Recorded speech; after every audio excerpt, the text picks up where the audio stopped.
اعوذ باللہ من الشیطان الرجیم بسم اللہ الرحمن الرحیم رب اشرح لی صدری ویسر لی امری واحلل عقدۃ من لسانی یفقہوا قولی واجعل لی وزیرا من اہلی آمین یا رب العالمین۔ آج ہم سورہ یاسین کا ترجمہ آیت نمبر 18 سے شروع کر رہے ہیں۔ رسولوں نے کہا، ہمارا رب جانتا ہے کہ ہم ضرور تمہاری طرف رسول بنا کر بھیجے گئے ہیں اور ہم پر صاف صاف پیغام پہنچا دینے کے سوا کوئی ذمہ داری نہیں ہے۔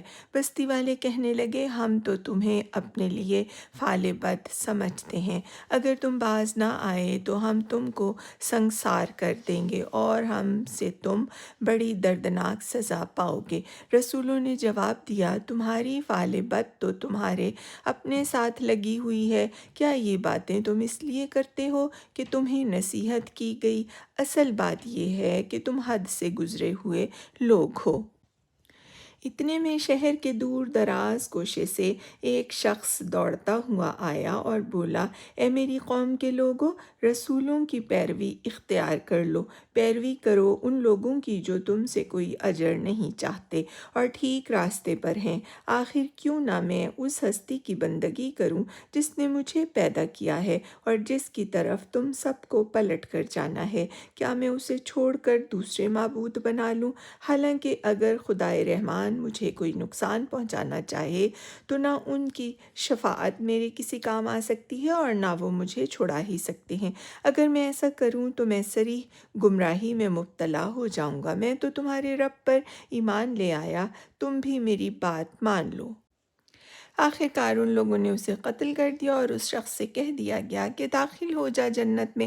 اس نے کہا، کاش میری قوم کو یہ معلوم ہوتا کہ میرے رب نے کس چیز کی بدولت میری مغفرت فرما دی اور مجھے باعزت لوگوں میں داخل فرمایا۔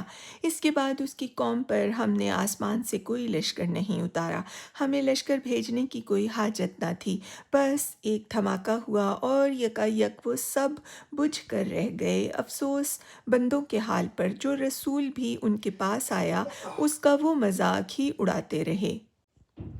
کیا انہوں نے دیکھا نہیں کہ ان سے پہلے کتنی ہی قوموں کو ہم ہلاک کر چکے ہیں اور اس کے بعد وہ پھر کبھی ان کی طرف پلٹ کر نہ آئے؟ ان سب کو ایک روز ہمارے سامنے حاضر کیا جانا ہے۔ صدق اللہ العظیم۔ وآخر دعوانا ان الحمد للہ رب العالمین وسلام علی المرسلین۔ اگر آپ نے چینل کو ابھی تک سبسکرائب نہیں کیا تو اسے سبسکرائب کیجیے، لائک اور شیئر کیجیے۔